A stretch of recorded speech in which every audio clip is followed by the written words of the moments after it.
What is up, everybody? Bandit and Chad here for another Taco Tuesday. So if you recall, last week I did ask you all what modification you wanted to see done next to my truck, and really it came down to two major areas. About half of you all said you did want to see performance exhaust of some sort, and a lot of you more specifically said the TRD exhaust.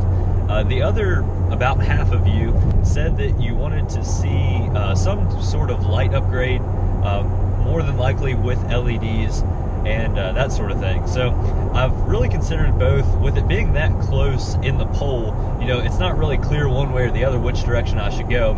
However, looking at those different products that are offered right now, I did kind of make up my decision.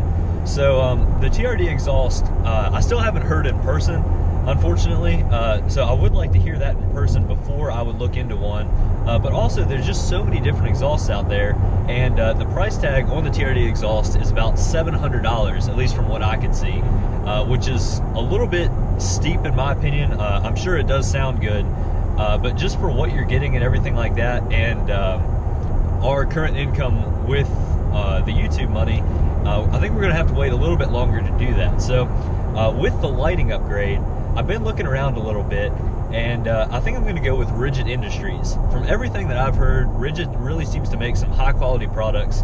And also, if you recall, the TRD Pro fog lights are actually Rigid LED modules. So Rigid also makes a set to fit in any of the other third generation trucks, so 2016, 2017, and I'm sure beyond.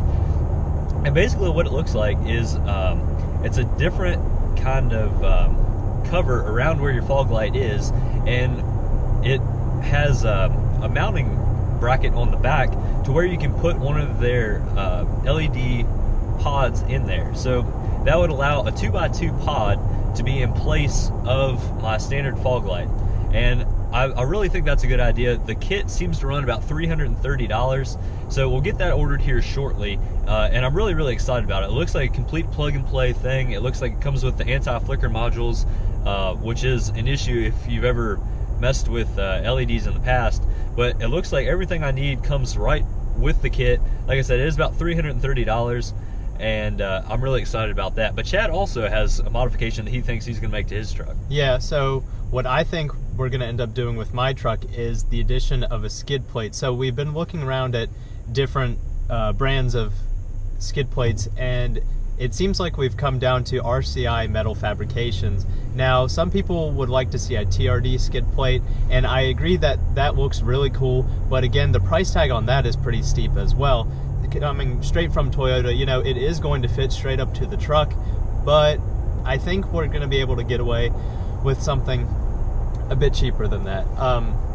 Right. And a lot of people have been asking, you know, we did just put up the most recent off-road video back in Flagpole, and you saw a lot of different angles between our two trucks and the 4Runners that we had with us, but we did really have a good time up there. But while we were kind of driving over the camera, if you will, to give you that underbody shot, a lot of people were asking, what is the difference between the skid plates and what skid plate do I have? Currently, I still do have the stock skid plate from the TRD Off-Roads on my truck. Chad does have the stock TRD Sport skid plate on his truck. But if you notice, if you go back and watch that video, the skid plate on my truck is actually kind of two parts, and it goes back a good bit farther than it does on Chad's truck. So Chad's is just under the actual engine. Mine stretches back to the transmission as well. So with Chad getting this new RCI skid plate, it should provide a lot better protection and more comparable protection to what I have with my truck. So we did just hit another major milestone with the YouTube channel, and we have gained more than 2,000 subscribers so far. So I couldn't be more thankful for y'all. Thank you for the continued support, and I hope you're really enjoying the videos. So as the YouTube channel continues to grow bigger and bigger, hopefully we'll bring in larger paychecks and be able to do more modifications, more off-road videos, and hopefully make better content for you all. So please stick around, spread the word, and again, thank you all for the continued support. So covering some truck news this week, the first story is not exactly truck related, but I thought it was really interesting. So if you're familiar with, you know, how diesel engines work, you'll know that there aren't any spark plugs, and that the fuel combust just through the high pressure that's created within the cylinder. Mazda is actually working on a gas motor that works relatively the same way. So this has been attempted in the past, but it's never been completely brought to market.